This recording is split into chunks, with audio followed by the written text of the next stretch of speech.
All right, well, welcome everybody to Solar Noon Tuesday. I'm Jay Warmke with solarpvtraining.com. And if you're new to this format, what we do each week, we try and get together and just kind of geek out about different things in the solar industry. The format is essentially a three-parter where we take I recap the latest news in the solar industry for the last week or so. Then we look at what upcoming webinars, conferences, things of that nature are out there on the horizon in case you're interested. And those two things I find very helpful to myself and I think to those folks who are very interested in solar to just know you didn't miss something important, something big that's happening out there in this industry. It's a new industry, everything's evolving, so it's quite easy to have a major event take place that you just kind of miss, and then 2 weeks later no one's talking about it again. And then the third part of what we discuss is just a topic of interest to me and hopefully to those participating. But this week's topic, we're going to look at just where are we in the V2G world. That's the electric vehicles bi-directional charging, essentially, where you can charge from the grid, but you can also discharge your vehicle as a backup for your home or office or commercial property or the grid in general when you aggregate a lot of vehicles. So this is a area we've been discussing for a good number of years, and I think we're kind of just on the cusp of this thing becoming a reality. So that said, and just also as a note, we do have a number of folks who join us online through this call, and hopefully we'll get a dialogue going there. I just find that helpful where people interrupt and have questions or comments or perspectives or tell me I'm wrong. So that's always good. All right, so let's jump into what's happening in the world of solar for the week. It's October 7th right now, so it's the week of October 5th. And data centers in PJM, which is the largest U.S. regional transmission authority that serves customers from New York to Chicago, are adding billions of dollars to ratepayers' electricity bills and increasing the odds of potential power shortages, according to a new analysis. Projected electricity demand from the rise of artificial intelligence are rippling across the U.S. grid. A report from Monitoring Analytics, which is the independent market monitor for the Eastern Grid Operator PJM interconnection, estimates that the current and planned peak power will add nearly 12,000 megawatts of expected peak demand next summer. And as a result, we're seeing that the added power has driven up the cost of their capacity auction. Basically, what they do is they go out on the open market and they have an auction to see, okay, we need so much peak load demand over and above what we have available. How much is it going to cost us? Well, this time it costs $7.2 billion, which is 82% increase over the previous year, which was a significant increase over the year before that. The Natural Resources Defense Council projected this week that PJM customers will see an increase to utility bills of around $163 billion through 2033 primarily because of the steady growth of data centers. And according to this report, by 2028, 3 years from now, the average family in the region will be paying around $70 a month extra on their electric bills because of data center growth. And data centers aren't the only thing that are impacting this push towards electric. And we've had some discussions about this in this program, some of my projections as to the doom and gloom that's coming to the electrical grid. But anyway, another dynamic that will push electric bills even higher is the rising cost of natural gas. And the United States government forecasts that natural gas prices are currently around $4 per billion BTU, will rise to about $4.90 per million BTU in 2026. That's more than double the 2024 $2.20 average. And these price increases will flow directly to the electric bills. Natural gas prices are rising due to increased global demand. driven by high liquid natural gas exports to Asia and Europe, strong domestic consumption for electricity and data centers, and the surge in demand is outpacing the supply growth, leading to lower natural gas storage levels. Currently, natural gas is the fuel source for about 40% of the US electrical grid generation. It's estimated that a doubling in the cost of gas will add between 3 to 6 cents per kilowatt hour for most residential electric bills. The U.S. Department of Energy, the DOE, announced the termination of 321 financial awards supporting 223 energy projects for a total of $7.56 billion. Now, the significant aspect of this is analysts are basically saying these cancellations appear to be completely and totally politically motivated, as all of the projects are in states that voted for Kamala Harris in the last election. These states include California, Colorado, Connecticut, Delaware, Hawaii, Illinois, Maryland, Massachusetts, Minnesota, New Hampshire, New Jersey, New Mexico, New York, Oregon, Vermont, and Washington. There were no states that voted for Trump that were announced in any of these funding cuts. Democratic lawmakers and consumer advocates said that the DOE's funding cancellation is illegal and an example of president administration executing a political vendetta that will actually impact all Americans. Okay, contractors across the country are anticipating that the government shutdown that went into effect last Wednesday will have a lasting impact on energy construction projects already underway. The stoppage will freeze construction activities immediately on federal sites, and they anticipate some of these will never restart, even when the government does. In the electric utility sector, the shutdown could also affect state-run energy programs that are funded through appropriations, including energy efficiency programs, utility assistance for low-income households, and revolving energy funds.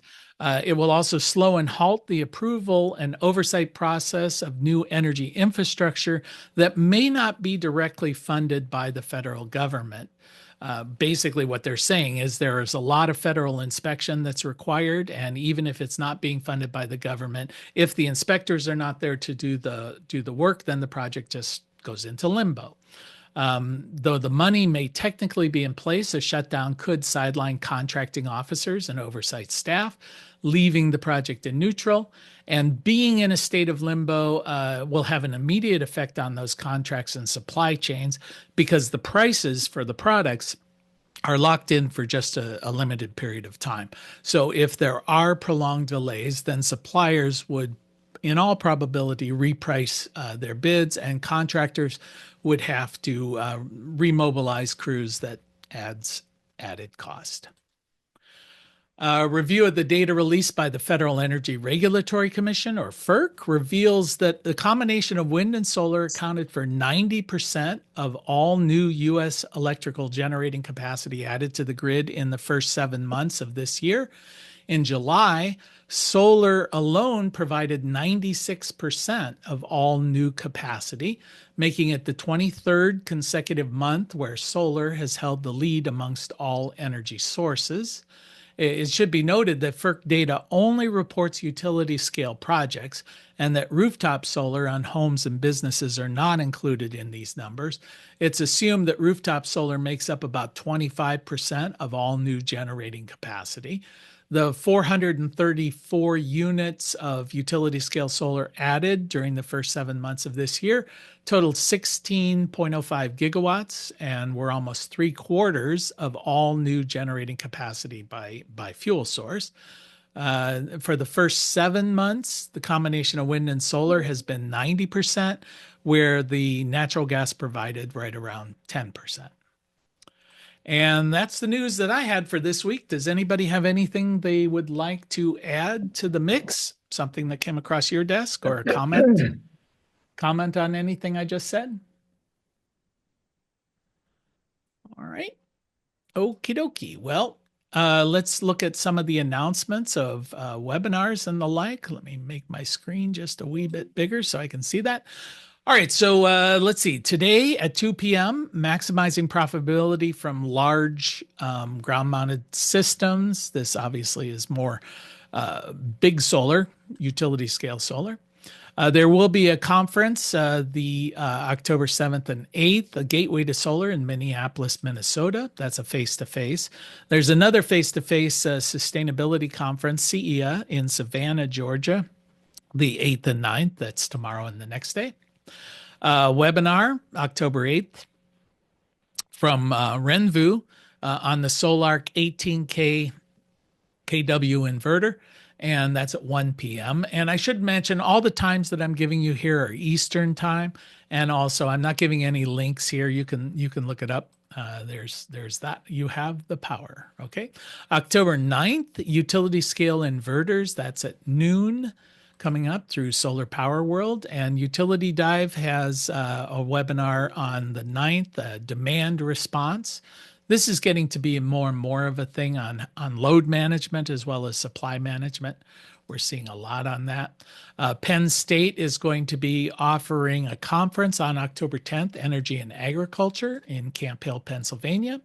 And IREC will be having I guess this is a conference, huh? Face-to-face. It's going to be in Detroit, V2G. So if you're interested in what we're talking about today, you can go to Detroit and see everything in person. October 23rd, Solar 2025. Let's see, this is going to be, it's kind of a state of the world in solar. When I look through the description there, I think it's being hosted by Goodwe. I think they're a manufacturer. So 2 p.m., take that. I hope it's not just a product, promotion, that it's a real, actual, thoughtful, in-depth look. October 23rd, cutting soft costs. And of course, we've talked about this before, where soft costs make up, 2/3 to 60% of the cost of a solar installation. So if we are going to get these costs down, it's going to be through the reduction of soft costs, which are essentially everything that's not the hardware, everything that's not the product that you're installing. Maria is going to be having a webinar on green roofs. That's at 7 p.m. And Maria is the Mid-Atlantic Renewable Energy Association, in case you were wondering. And Solar United Neighbors is going to be talking about community solar in Ohio. Since I'm in Ohio, I get these, so you may get a little bit of Ohio-centric here, but, we're the heart of it all. What can I say? They like to say birthplace of aviation, which is nonsense, but anyway. All right, and then our shameless plug for solarpvtraining.com. We have online and in-person courses that are always there and available. And that's all of the events that came across my desk. Again, I'll open it up to you guys and see if you've got anything that you want to bring up, or and I guess at this moment, before we get into the topic du jour, this is a good option for somebody to raise any issues that are on your mind, hopefully in the world of solar, and we'll give you that option to jump on in and say howdy. Give you just a second. Hey, Jay. Yep. Hey, Dennis. So since you raised the ire of political factors involved in our industry, and I've already mentioned that I'm coming to you from Budapest, I would add that even the political situation here in Budapest under Viktor Orban is more, shall we say, sensible in the realm of renewable energy, electric vehicles, manufacturing and battery plants. Hungary has become one of the European centers for auto manufacturing, including EVs and battery plants. They also are increasing their incentives, federal government incentives for renewable energy applications, including solar and wind. The comparison to what's going on in the United States is unfathomable in respects to the real political motives behind some of these decisions. But I just thought I'd mention that, food for thought. Yeah. Well, Thanks. that's striking that in comparison with Viktor Orban, we're not looking good. That's that's a little How, bit sad there. So however, Yeah. I wonder if it's not because of the funding from fossil fuels. I don't think that Hungary has the fossil fuel base, certainly not the petroleum base that the United States has. I wonder if it's influence of fossil fuel funding for politics. mhm. Well, you're exactly right about that. Uh, but uh, on that front, uh, most of the gas and oil or most it's gas actually that Hungary purchases. It's coming directly from Russia, and there is that pipeline crossing Ukraine.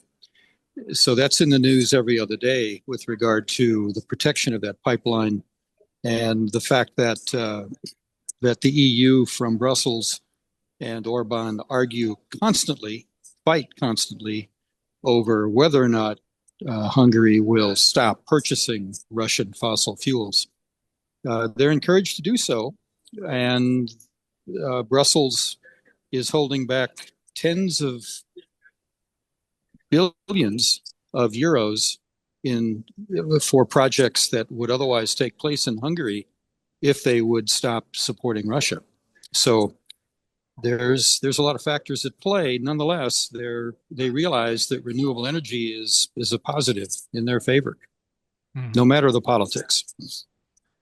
Yeah, it's so strange, and I know we don't want to get too deeply into politics, even though that's where we live, but this to me renewable energy should be a mega platform. I mean, made in America, installed in America, energy independence. So it's a very contradicting or conflicting political stance to say I love fossil fuels and I do not like renewable energy. And it's a fairly new dynamic. Renewable energy was not politicized until fairly recently. So we're dealing with that, and I really feel like the actions of the administration right now are, a major own goal in that we're facing a potential crisis and of energy supply versus demand, and they're doing exactly the wrong thing at exactly the wrong time that will exacerbate the problem. So I don't think it's something long term that hurts the renewable energy industry. As I mentioned last week, it may be time for the industry to put on its big boy pants and get out of the world of subsidies and things of that nature. In fact, I just wrote an article in the ACES magazine that essentially says the renewable energy industry does not need government subsidies, but America needs to subsidize the renewable energy industry because we're facing a supply crisis. And through subsidies, you incentivize people to build a lot of capacity quickly. But that capacity is now not going to be built quickly, and therefore the crisis will manifest. We will not be able to prevent it. So yeah, dumb policy activities. Nobody asked me, I mean, so uh, there you go. We get what I guess we voted for.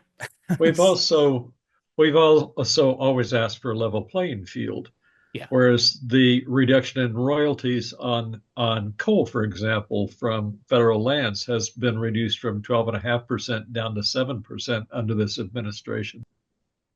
Yeah, I know the subsidies for fossil fuels have always outstripped the subsidies for renewable energy. The numbers I've seen in the past, I don't know if they're still viable, but for every $1 renewable gets in federal subsidies, the fossil fuel gets $5 in federal. It's just that they're hidden better. The renewable energy subsidies are right out there in plain sight, and they go to actual people as opposed to you get to have an accelerated depreciation for oil exploration, on the bottom line of your corporate subsidy. And then you talk about externalized costs. I've never heard anybody mobilizing troops to go to the Middle East to protect solar, I mean, so there's a lot of costs there that we simply do not count into these equations. So Yeah. Okay. Well, we could spend an hour on this, and those who agree will agree, and those who disagree will say that we're full of crap. So,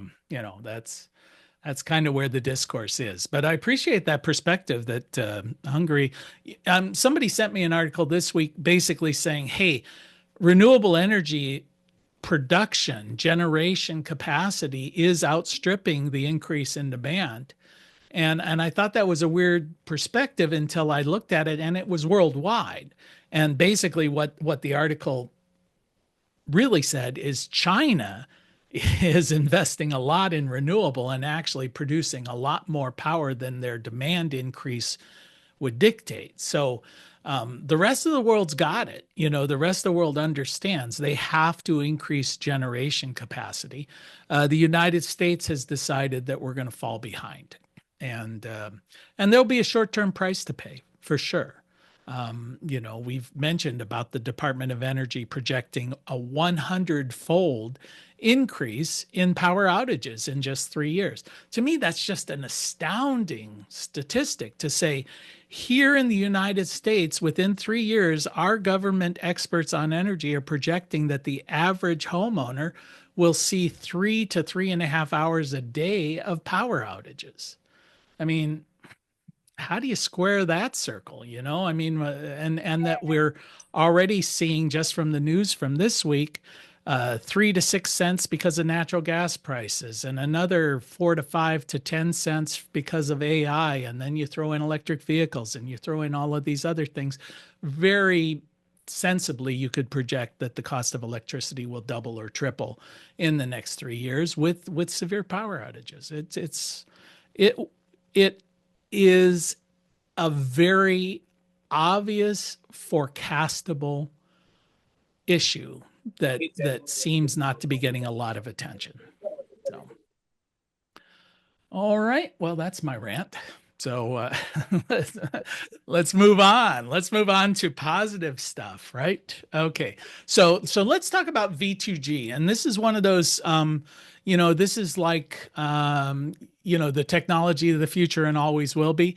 At least as long as I can remember, we've talked about bidirectional charging and what that's all about. So I think I've got a pretty good comprehensive look at it, but I don't want to say this is the be all and end all because I'm not a V2G expert per se, but I try to anticipate what questions do I have and try and answer that.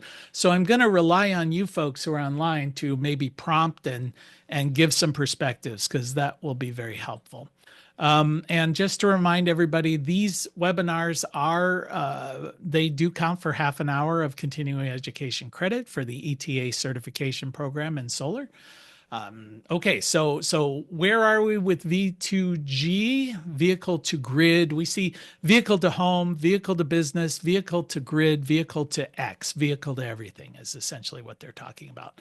So how does currently EV charging works? Because this is all about EV charging.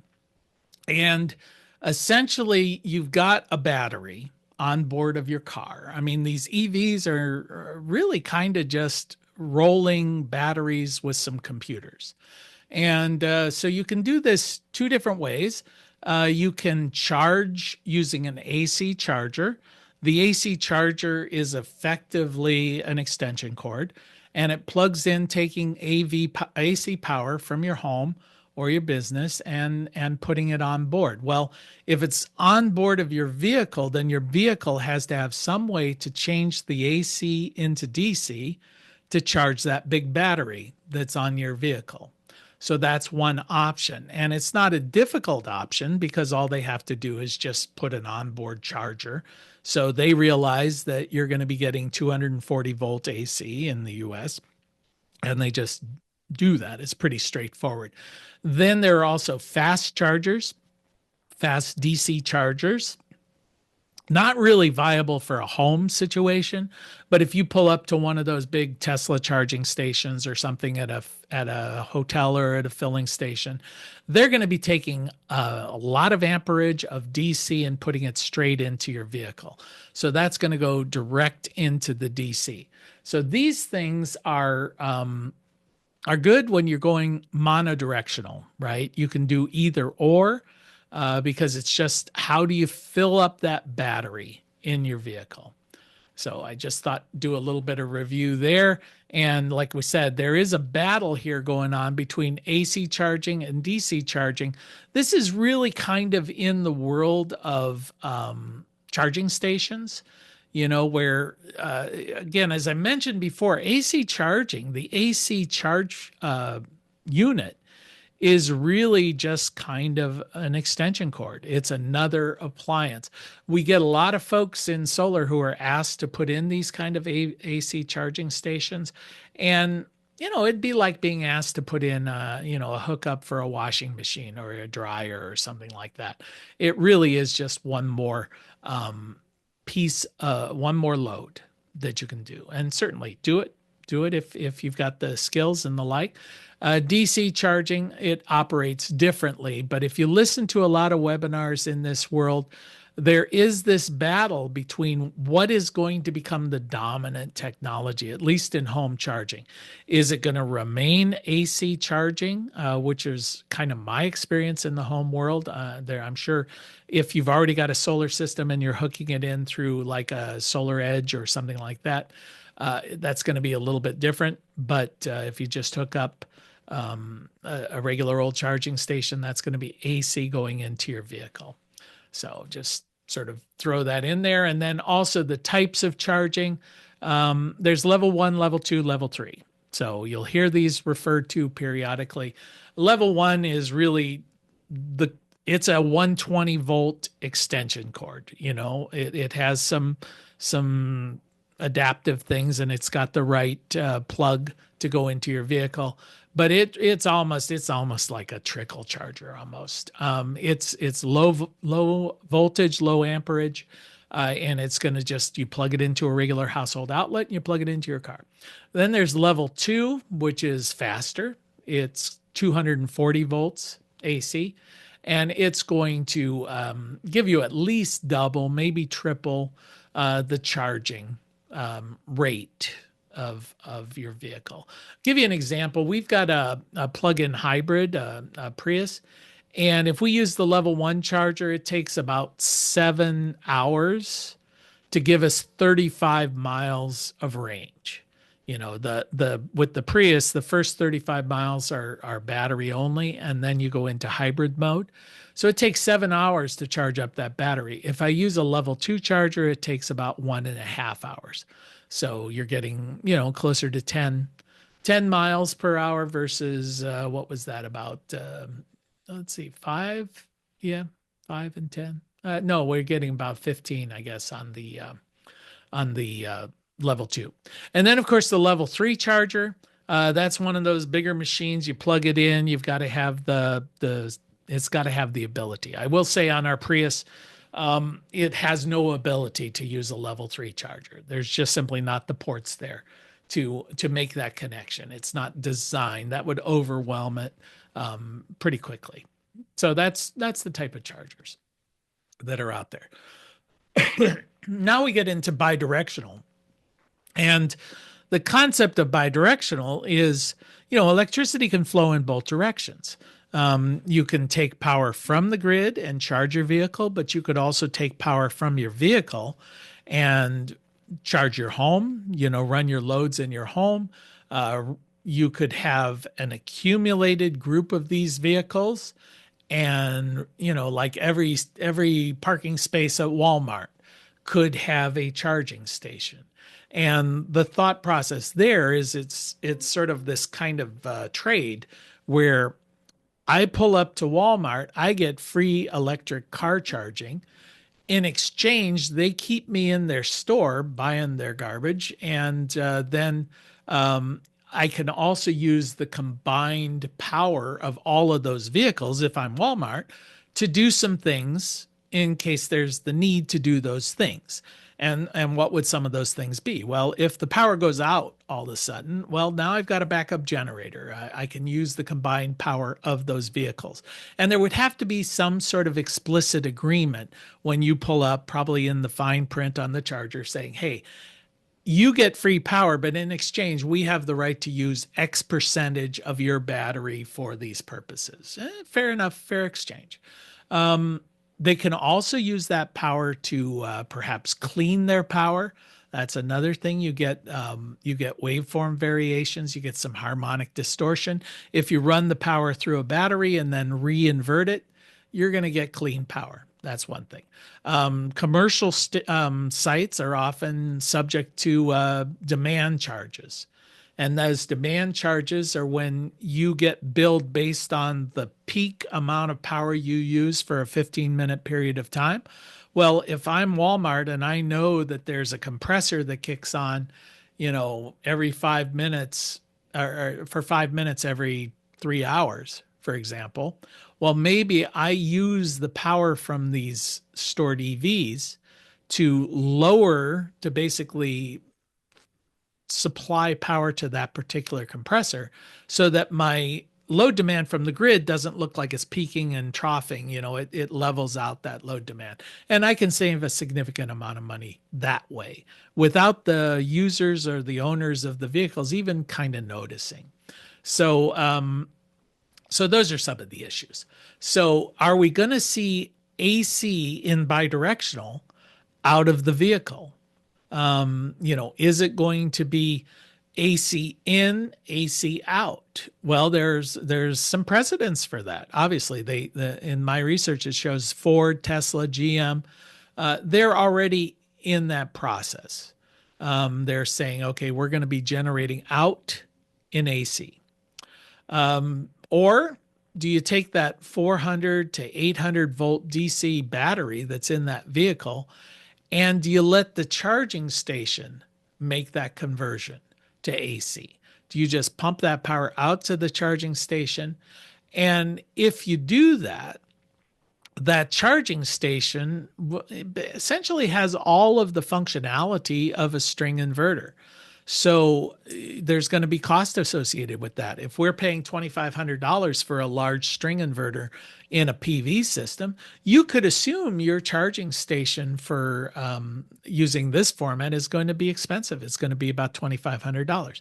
Well, contrarily, if that capacity is built into the vehicle, you would assume that adds cost to the vehicle. So the question is, do you push that cost off on a third party or do you internalize it within the vehicle?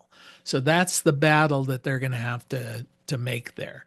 Then the third option in all of this, and those of us in the world of solar are maybe a little more familiar with this, a lot of the inverters that are built for solar systems, the hybrid inverters, are starting to incorporate EV charging as one of its functionalities. So at that point, your charging station has that ability of receiving DC power without the expense of going out and buying another inverter, because basically it's built into the inverter you just bought for your solar.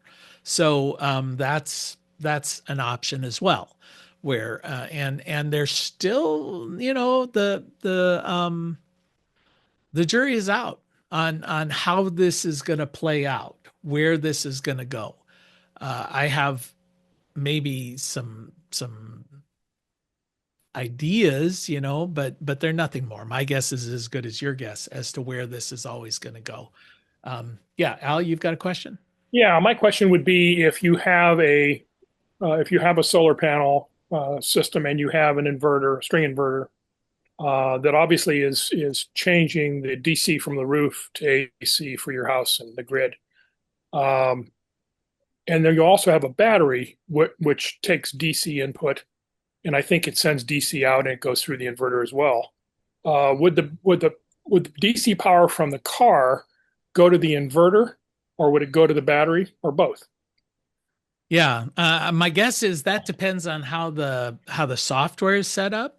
I think the way that this would work is, all of this would require some sort of switching happening. And I think most of these systems are moving to a centralized switch where it senses, it operates one way when the grid is connected. It operates another way when the grid is not connected.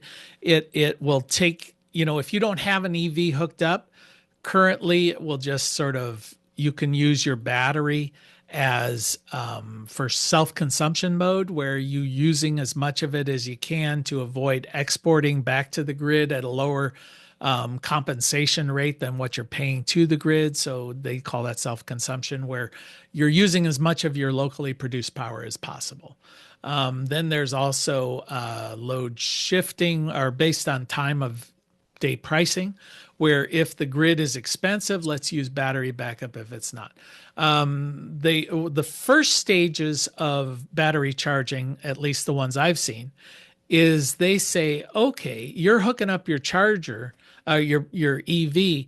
Well, we're smart enough now to say, instead of exporting power back to the grid, let's use it to charge your battery on your car. That way you're not paying retail price, you're basically paying wholesale, because that's what you would have gotten paid by the utility. So let's just divert that.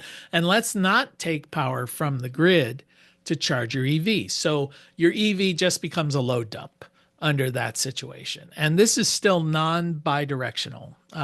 You're just kind of using smartness in the system to determine when and how you're going to charge your vehicle. Now we get into bidirectional. Well, there's going to be a lot of options there. You could look at that as simply hooking up two different batteries to your system and taking it from whichever battery. I don't see. I said this before one time when we were talking about this. I don't see a reason or a need for taking the EV charge and charging your other battery. But then somebody pointed out a good and valid reason why that might be the case. And it slips my mind at the moment why, but it was a good reason. So I think we'll see that functionality where you could transfer the power from your EV, which is probably going to be a bigger battery, and charge your other battery. It's sort of like using a battery to charge your phone. That might be an option.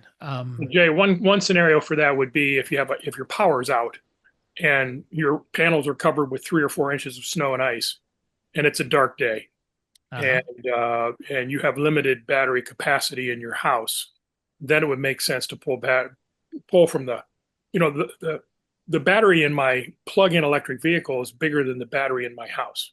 Yeah, but couldn't you just draw from the vehicle, unless you're going to be leaving?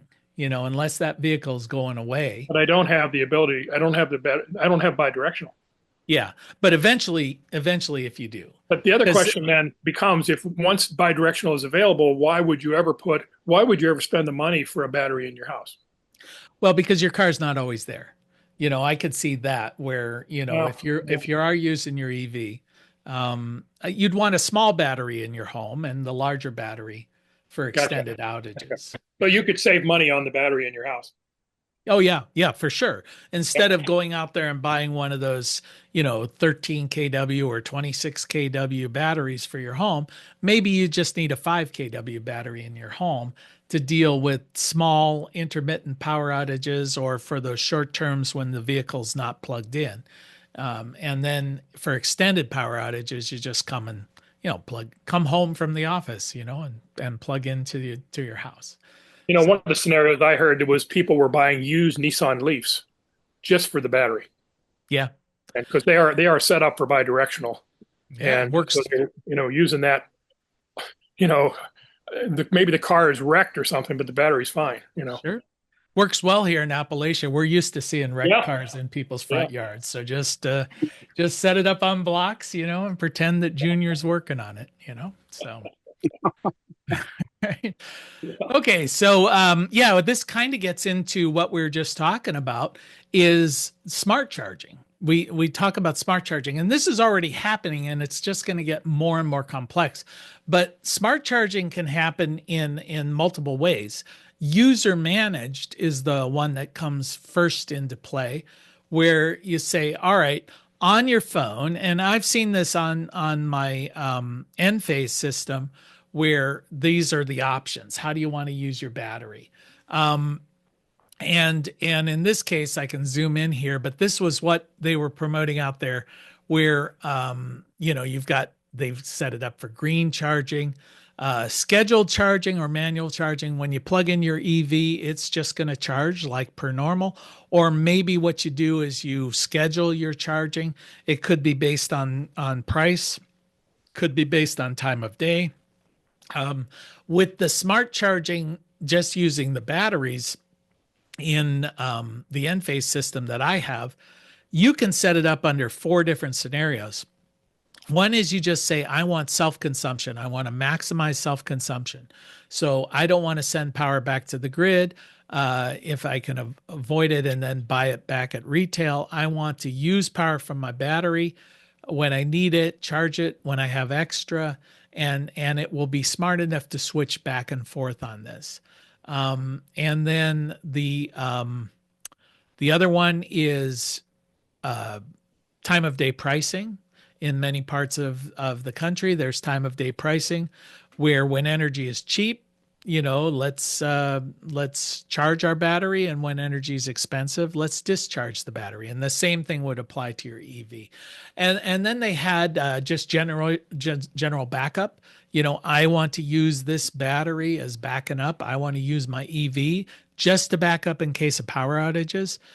So I don't want to diminish the capacity of that battery by playing around with time of day pricing or the self-consumption things, because if I do have a power outage, I might not have full capacity.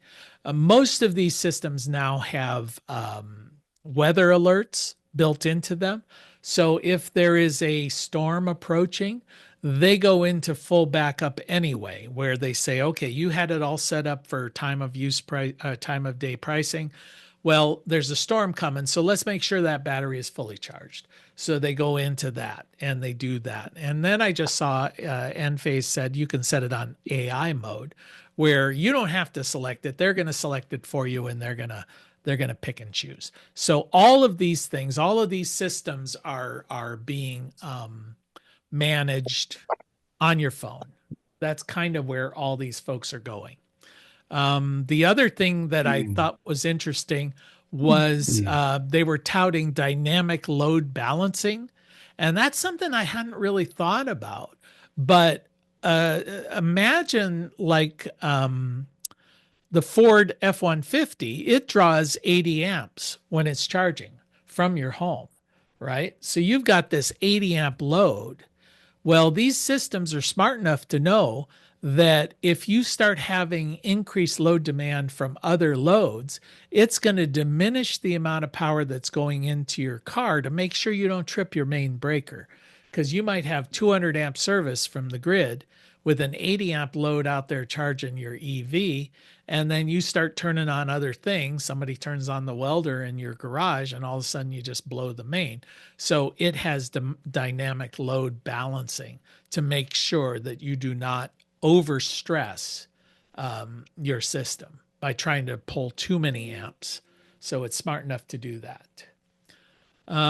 Then there's smart charging supplier managed. And again, this is one of those things before I started looking into this that I had not really considered, but it does make sense. And what they're talking about here is where the utility begins to control how you charge your EV. And this is something that's certainly out there, and it's going to continue to be out there. You can sort of think of it in a very simple mode, like the old thing where you could let them turn on and off your hot water heater to help balance some of their load demands. So they're basically saying, we don't want you to charge your vehicle during peak load demand periods of time, and we're actually going to control that. So they've got that option. And they can do, load shifting, peak shaving, dynamic load balancing, all of those kind of things from the supplier end. So I think we're going to see a lot more of that load management from the utilities perspective and load management from the user perspective. Okay, so any questions on smart charging aspects? Yeah, I had one question. My storage inverter app on the phone, for some of these, it says, like time of use and manual control, it says import-export meter is required for this mode. What do they mean by that? Is that I think they something? just mean a bidirectional meter. If you're net metering, I would assume that, or maybe they're talking about CTs, I mean, your system must monitor how much is coming from the grid, how much is going to the grid. That's done through current transformers often, either built into your system or you add them in. Well, this says contact your installer for more details. So I wonder if it's something that has to be added to the inverter. I mean, my electric meter is bidirectional meter. Yeah. Does somebody know, as you worked with the StoreEdge, the Solar Edge battery thing, anybody who's online? Is it just you got to add in CTs like you do with the Enphase system? You can hook those up to your input lines from the grid. Oh, I guess. Okay. Well, we won't answer your question now. What can you say? I would call Solar Edge, but I need to have 2 days to do that. Yeah. The customer service. Okay. I have a question. Yeah, go ahead. Regarding the charging of the batteries, what common inverter you're using, AC to DC inverter to change back from these microinverter, AC portion? Is it a common inverter that you use or that's connected with Enphase, or is there a lot of them out there? You mean to charge to The take batteries. Yeah, well, if you're pumping in AC power to your car, Mhm. then typically the vehicle is going to make that conversion from Oh, okay. AC power to DC.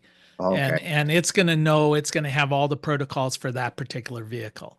So it's pretty straightforward for the vehicle manufacturers because they know what they're going to be getting. They're going to get 240 volt AC electricity, 60 hertz, and all they have to do is just say, okay, we're going to take that and we're going to convert that. Okay. Then the question is if we're leaving from the battery, because currently they don't have to do this unless bidirectional charging. If I'm leaving with DC power. Do I now have to take an inverter Right. and invert that back to AC? Right. And that's what I was asking. Yeah, that's the question. Is it going to be then in the vehicle, which basically means that you're going to have to put another $1,500, $2,000 piece of equipment in the vehicle? Or is it going to be in the charging station? That's going to be another $1,500, $2,000 charging station. Or, as we mentioned, if you've got a solar array and you've already got an inverter, and like the StoreEdge, is it built in already into your inverter that you're already using?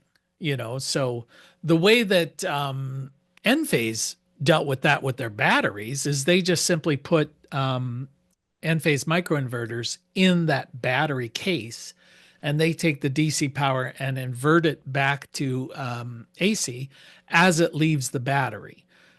So that's how they've dealt with it. And maybe they're going to come out with a charging station that does exactly the same thing, that's got little Enphase microinverters built into it. But I don't know that. I don't know that for sure. But that process does reduce the efficiency somewhat. Look. Those two conversion processes, initial AC with DC to AC, and then back from AC to DC to charge the battery. Yeah. It sounds like there are some efficiency losses there. I don't know what the percentage is. Yeah, I suspect that's going to be prominent in the marketing material of those people who make DC charge controllers. I mean, Okay. they're going to say you're going to deal with the efficiency, and that's why our $1,500 price tag isn't too expensive. So, but with a microinverter, the efficiency of a conversion is up around 99% anyway. Right, So you're right. only losing about 1%. So, Okay, thank you. sure. Now, with smart charging, there are a few things you need to make this thing happen. One is you need to be able to send and receive a control signal. So we're talking about data over the power. We need to know some stuff in order to measure it for sure.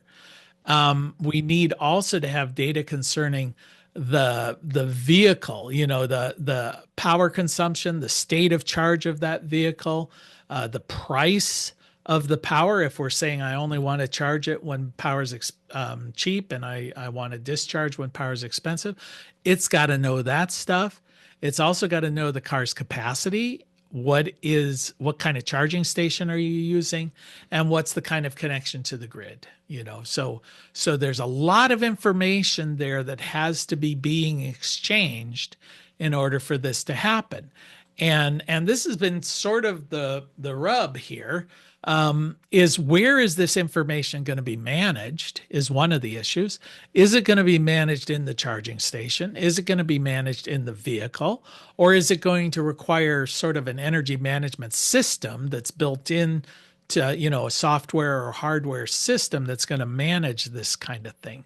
You could imagine that for a larger commercial enterprise, let's say you're charging a bunch of school buses or something like that, having a management system makes a lot of sense. For a person who's just plugging their vehicle in, not so much. You just want it in the car or in the charger. That's kind of all you're worried about. The other thing to consider is, we think about, I'm just plugging in my vehicle at home, but you start running a network of charging stations like ChargePoint or one of those kind of guys.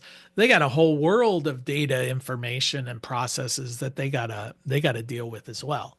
So all of these different stakeholders, and then you're talking about the utility, right? The utility wants to have a certain amount of control in all of this. They need to be able to not only send information out, but they've got to gather information back as well. So there's a lot of information exchange going on here. And what's been holding things up a bit has not been the bidirectional technology, the ability for these vehicles to send power in both directions. Really what's been holding things up is making sure everybody's following the same protocols. That's where the delays have been. So what are some of these protocols in communication? Well, the three main ones that we want to focus on: Open Charge Point Protocol, ISO 15118. I'll touch on these in a little bit more detail, but I don't want to, get too deep into it because I don't understand it that deeply, and I also don't want to blow my mind. And then Open Automated Demand Response. So each of these has a different role to play in all of this. So what is Open Charge Point Protocol? This is essentially for those charging station networks, and to say, all right, I need to have a protocol where if I've got a whole bunch of charging stations, anybody's vehicle can plug into it. So all of these things have to be agnostic as to vendor. So you want to make sure that if you plug in a Tesla or you plug in a Ford Lightning into a charging station, that they're all going to communicate and work the same way. Now, we've had a problem with the plugs. The plugs were not identical, but there were adapters and things like that. And it was revised. This has been in place since 2009, but it really has been focused on on charging, not on discharging. It was revised this year to incorporate, and I've got a percentage sign, it should be G. So it's been revised to incorporate V2G. So it has been revised to deal with bidirectional charging. So as far as the protocols that are in place for the big boys, the charging networks, they're in place now, but only as of this year. They've been adopted by about 137 countries. So that's getting some good traction. But this is a relatively new situation. Then we have Open Automated Demand Response, and this is from the utility, right? This is basically that they want a non-proprietary open standard communication protocol where the data model that allow electric providers, the utilities, to send signals to customer installed equipment to automatically reduce energy during demand time. So what is this? It's basically, we're sending you time of use pricing. We're sending you, is this a peak load demand period of time? They're sending a lot of data out there over the power lines. And this is the protocol that if you're an equipment manufacturer, you have to follow in order to receive and utilize that data coming from the utility. So we've got that protocol that's in place and accepted. But I think the big one that we've all kind of been waiting on is ISO 15118. And this is between an industry standard of communication between vehicles and charging stations. And these things, it's kind of out there that says every vehicle, every charging station, we're all going to follow the same communication protocol. And it has been revised to incorporate bidirectional charging. So this is now the big question is how quickly will everybody, I mean, first off, are they going to accept it? Is this going to become the de facto industry standard? And if so, how quickly will all of the charging station manufacturers and the automobile manufacturers, how quickly will they adopt it? And what we're seeing is that post 2022, most EVs, most charging stations are beginning to adopt this standard, and that most governments are beginning to require it. So it seems like everybody's getting behind this. But older EVs, yeah, not so much. I mean, there may be the ability to upgrade their software. I'm not sure. The folks are really getting on board as far as, I mean, this is a big market. They're anxious to get to it. What's the vision? Well, we touched on some of this before, that the car is a backup for the home, the business, microgrids, the grid in general. If you've got 100,000 vehicles hooked up to your local grid, well, that's a big battery, you know. So you create virtual power plants. You can clean the energy. You can reduce demand charges, as I mentioned. And the vehicle, the EV market is growing and growing quickly. So we're anticipating by 2030, 30 to 60% of all vehicles on the road, or all vehicles being sold. I shouldn't say that. They're not going to be all on the road. You know, we keep older vehicles as well, but they will be EVs. So it will become the dominant, certainly by the middle of next decade, EVs will dominate as far as new vehicles. And one interesting thing I saw is, what is the cost of batteries? Well, in a home, the average cost of a battery is about $1,350 per kilowatt hour. The average cost of a battery in an EV is $97 per kilowatt hour. So when you start talking about just using your vehicle as a battery backup, you're going to save significant money on that battery just from the fact that because the volume and everything. And for example, I just pulled up the BYD Seagull, which is freaking everybody out. You know, a really nice car under $10,000. The last price I saw was $8,000. Well, it's got a 30 kW kilowatt hour battery in there, you know, for $8,000. You know, I mean, you can't buy one of those stationary. So, and then you start talking about the potential of virtual power plants. And virtual power plants, already we're starting to see utilities that are starting to pay people for providing or backfeeding during grid emergencies or times of peak demand. And they're seeing this as a rapidly growing business model. You know, we're seeing these numbers just shooting up. Currently, we're at about 5 billion, I think it was, and they're anticipating, you know, 18 billion in a few years. There's some test projects on that. Tesla is doing one in California. I tried to find, you know, I said, well, how much are they actually paying for this? And, you know, all of the internet, it all depends. It depends on the situation. But it looked like it was as much as $1 to $2 per kilowatt hour when you're feeding back to the grid during these load emergencies.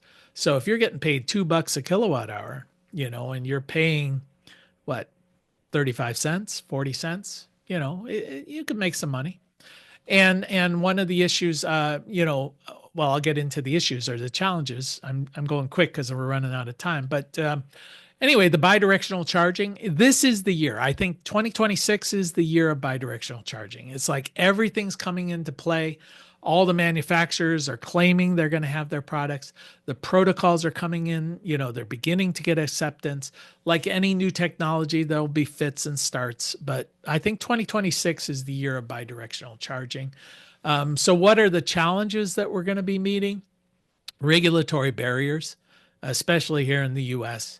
They're just not set up for the consumer to be a consumer and a producer. So that's going to be an issue. How are you going to physically allow them or regulatory wise allow them? Energy arbitrage barriers. I wouldn't have thought of this, but there are a lot of the big boys, the financial boys, are out there dealing in this world of energy arbitrage, and they don't want just anybody playing in their sandbox. So they're going to put a lot of barriers in place. And I was talking to somebody who works in this energy arbitrage from a nonprofit standpoint, and they're constantly facing these lobbyists who come in, to try and keep them because, they don't want competition. The grid is outdated, right? All of this is requiring bidirectional communication processes, new technologies. Yeah, good luck. We can't even keep the power running. So, let's hope they can update that. That's going to be a barrier to this. The cost of the equipment. How many people are going to pay $3,000 for a bidirectional charging station if that's what it costs? Eventually the price will come down. Eventually the cost of electricity will make it worthwhile. But that's a barrier still, just the cost. There are going to be manufacturers who want to maintain a proprietary system. It feels like some of those are, falling away. Tesla was one of them that was I want our own thing. We're going to dominate. But they seem to be coming on board not only with just the plugs, but with the protocols as well. And then who owns the data? How are you protecting yourself? That's a constant issue. Facebook will probably get in there and what data can they scrape from you doing bidirectional charging? I don't know, but maybe your vehicle maintains everywhere you ever went.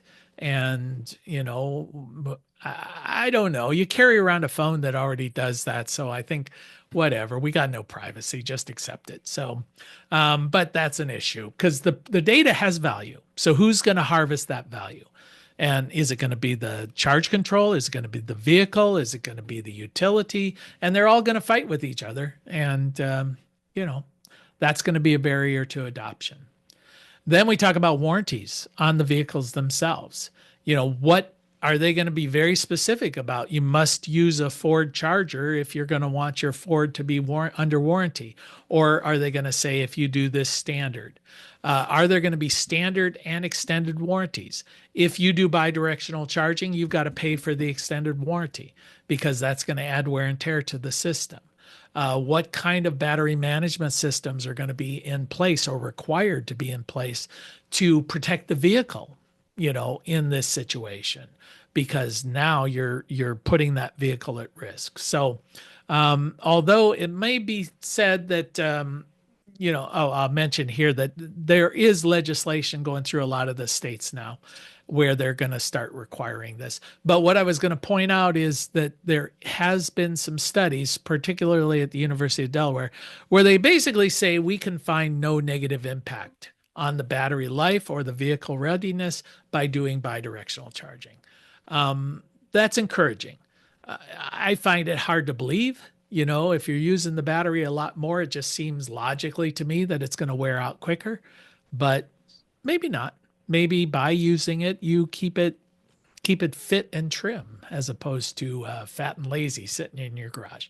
Who knows? So these are some of the issues, some of the barriers, some of the protocols. And I'll give you like 2 minutes. Anybody have a comment before we call it quits for the day? Yeah, Corbin? Hi, Jay. Yeah, hey, Corbin. Can you hear me? Yep. Right. Okay, good. I'm kind of a bit confused on what exactly bidirectional means. Oh, okay. Yeah, well, that's getting right back to the beginning. It basically says we normally think about if you plug your vehicle into the grid, you're taking power from the grid and charging your vehicle. But you can also take power from the battery in your vehicle and use it for any number of things. You can use it as a battery backup for your home. You can sell excess power from your vehicle in case there's an energy emergency to the grid. So it just provides for energy to go both ways, bidirectional, both from the grid to your vehicle and from your vehicle to the grid. That's kind of all that we're talking about. Okay, okay, yeah, that makes sense. Yes. Thank you. Great. Okay. Anybody else have any comment before we call it quits? All right. Well, thank you guys for your attention, and we'll see you again next Tuesday. Same bat time, same bat channel.